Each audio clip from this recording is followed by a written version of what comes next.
Pernah lihat kan, sebuah beban kecil yang berayun di ujung seutas tali. Selama berabad-abad, pendulum ini jadi simbol misteri, alat yang katanya bisa menemukan air sampai mengungkap rahasia tersembunyi. Tapi apa sih yang sebenarnya terjadi di balik gerakannya itu? Nah, di sini kita akan bedah sains di baliknya. Jadi, ini dia pertanyaan besarnya. Apa ini beneran sihir? Atau jangan-jangan ada penjelasan psikologis yang jauh lebih keren di baliknya? Yuk, kita cari tahu bareng-bareng apakah pendulum ini emang alat ajaib atau cuma cerminan dari apa yang udah ada di dalam pikiran kita sendiri. Oke, sebelum kita lanjut lebih jauh, kita harus pisahin dulu nih dua dunia yang beda banget di mana pendulum ini dipakai. Soalnya di satu sisi ini dianggap omong kosong, tapi di sisi lain ini jadi alat klinis yang sah. Coba deh lihat perbedaannya. Di kiri ada yang namanya dowsing, buat nyari-nyari barang di luar sana yang kata sains sih, ya itu cuma tebak-tebakan aja. Terus di kanan ada hipnoterapi, alat klinis buat ngobrol sama apa yang udah ada di dalam pikiran Anda. Beda banget kan? Oke, jadi kalau bukan sihir, terus apa dong rahasianya? Nah, jawabannya itu ada di sebuah fenomena psikologis yang luar biasa menarik, yang sebenarnya terjadi di dalam tubuh kita setiap saat.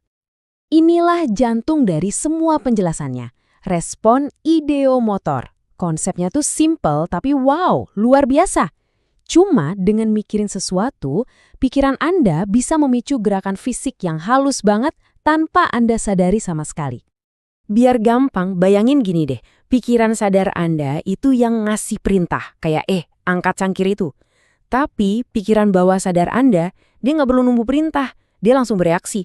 Kayak pas ada bahaya, Anda langsung injak rem kan?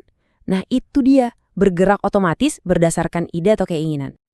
Jadi, prosesnya tuh begini. Sebuah ide muncul di pikiran bawah sadar Anda, terus otak ngirim sinyal saraf yang super lemah ke tangan. Sinyal ini bikin otot Anda kontraksi dikit banget, saking kecilnya sampai nggak kelihatan. Nah, disinilah pendulum berperan, jadi semacam pengeras suara yang mengubah bisikan-bisikan otot itu jadi ayunan yang bisa kita lihat dengan jelas. Sekarang, yuk kita lihat gimana konsep ini dipakai jadi alat praktis oleh para hipnoterapis klinis buat ngebantu klien-klien mereka. Hal pertama yang harus dilakuin dalam sesi terapi itu adalah kalibrasi. Ini kayak bikin kamus pribadi buat pikiran bawah sadar si klien. Terapis bakal nanya, coba tunjukin gerakan untuk ya, terus gerakan untuk tidak, bahkan sampai saya nggak tahu. Soalnya gerakan setiap orang bisa beda-beda.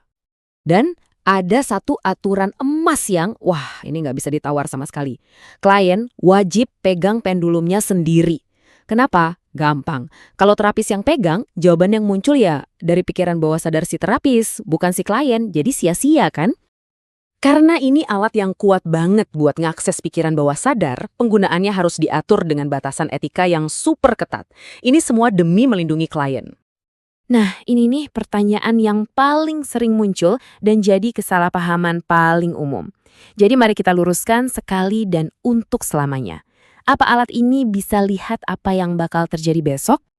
Jawabannya tegas ya. Tidak. Pendulum itu cuma bisa mengakses arsip yang udah ada di dalam pikiran Anda. Semua kenangan, keyakinan, harapan, sampai ketakutan Anda. Jadi ini bukan bola kristal, ini lebih kayak cermin buat ngelihat ke dalam diri sendiri. Coba kita lihat tabel ini deh, biar makin jelas batasannya.